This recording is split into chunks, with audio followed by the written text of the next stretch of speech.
हवा फिर शुरू हो गई। आप चित्रा जी नहीं रोकेंगे, आपको नहीं रोकेंगे चित्रा जी। अरे भाई आप लोगों का क्या वो हो गया? बताइए हिंदुस्तान की आजादी के समय सुन लीजिए राजीव रंजन जी, एक बार उनकी बात पूरी हो जाए। ठीक है, रामेश्वर शर्मा जी भी बीजेपी के विधायक बैठे हुए हैं।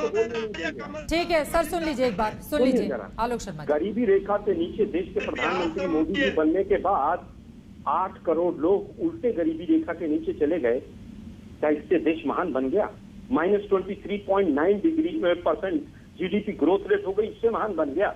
पर कैपिटा इनकम बांग्लादेश से पीछे चली गई। इन लोगों को शर्म भी नहीं आती है तर्क देते हुए।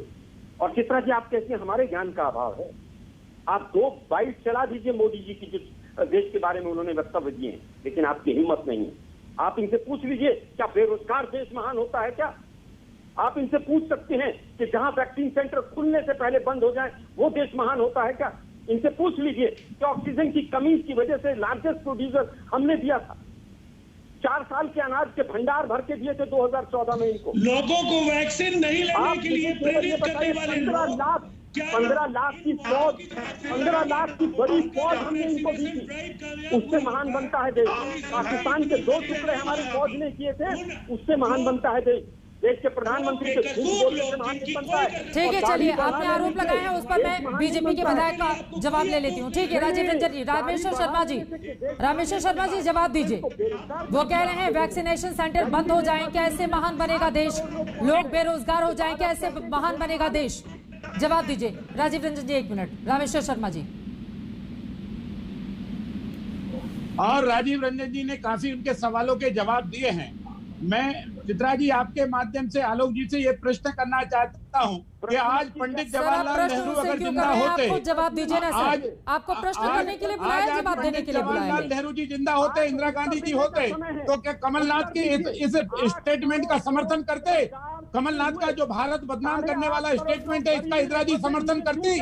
बताइए मुझे, बताइए इंदिरा जी समर्थन करती? अरे देशभक्तों की पार्टी है तो इतना ध्यान रखिए, लड़ाई आपकी भारतीय जनता पार्टी से हो सकती है, लड़ाई आपकी मोदी जी से हो सकती है, लड़ाई भारतीय जनता पार्टी की सरकारों से हो सकती है।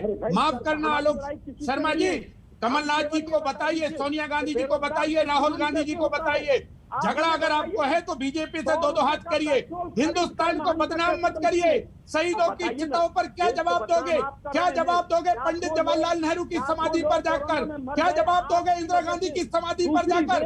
क्या भारत बदनाम है? 70 साल की आजादी में क्या भारत बदनाम है? ये जवाब दोगे? धिक्कार है कांग्रेस को, धिक्कार है कमलनाथ जी को। ये तो सोनिया गांधी की कांग्रेस है जो इटली में पैदा और जन्मी है, उनकी कांग्रेस बन गई है। भारत की धरती पर पैदा हुआ कोई नेता होता तो कमलनाथ के इस स्टेटमेंट पर कमलनाथ को पार्टी से निकालकर बाहर कर देता। और एक एक करके अपनी बात करेंगे। रामेश्वर शर्मा जी, ये बातें तो बहुत अच्छी लगती है, सुनिए ना सर। एक तो आप लोगों की बात जवाहरलाल नेहरू से शुरू होती है, इंदिरा गांधी से होते हुए कहां तक पहुंचती है? ये बताइए, ये जो देश में बीते 2 महीनों में मौतें हुई हैं, उसके लिए कौन जिम्मेदार है? देश का स्वास्थ्य सेवा अगर लचर है, अव्यवस्थित है, उसके लिए कौन जिम्मेदार है? अगर कोरोना काल में अस्पतालों की बाहर लंबी लंबी लाइनें लगी रही और वहां पर नीचे लोगों का इलाज चलता रहा, उसके लिए कौन जिम्मेदार है? हर चीज के लिए आप विपक्ष पर ठीकरा थोड़ी ना फोड़ेंगे।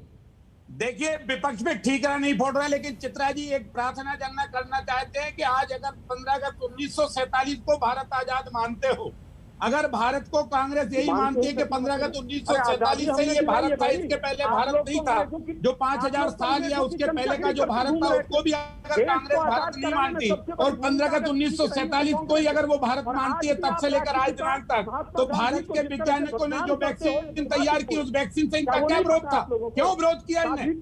क्यों कहा कि ये मोदी की वैक्सीन नहीं लग पाएंगे? क्यों कहा ये भारतीय जनता पार्टी की वैक्सीन नहीं लग पाएंगे? अरे साहब, हमने नहीं कहा, मोदी जी ने नहीं कहा, भारतीय जनता पार्टी ने नहीं कहा कि हमारी वैक्सीन है, हमने तो कहा ये भारत के तो कैसे? आलोक जी आपने आरोप लगाए थे, जवाब तो सुन लीजिए उनका। 12 करोड़ लोगों और रामेश्वर जी, आप मेन मुद्दे पर रहिए ना, आप मेन मुद्दे पर रहिए ना सर, आप इधर उधर बहुत भटका रहे हैं। रामेश्वर शर्मा जी मेन मुद्दे पर रहिए। डॉक्टरों का अपमान किया आपने, ताली बजाकर अगर भारत के डॉक्टरों का देश ने सम्मान किया तो आपने कहा ताली बजाकर, थाली बजाकर। आपने कब भारत का सम्मान किया? जब से भारत कोरोना की लड़ाई लड़ रहा है चित्रा जी, कांग्रेस ने हर हमेशा कोरोना की लड़ाई में भारत के खिलाफ शब्द बोलने का काम किया है। जो कमलनाथ जी ने स्टेटमेंट दिया है, भारत का वायरस हो गया, कोरोना का भारत से जोड़ दिया, आज वो पाकिस्तान के फ्रंट पेपरों में छपा है। आप और पाकिस्तान में क्या फर्क है आलोक शर्मा? आप में और चीन में क्या फर्क है?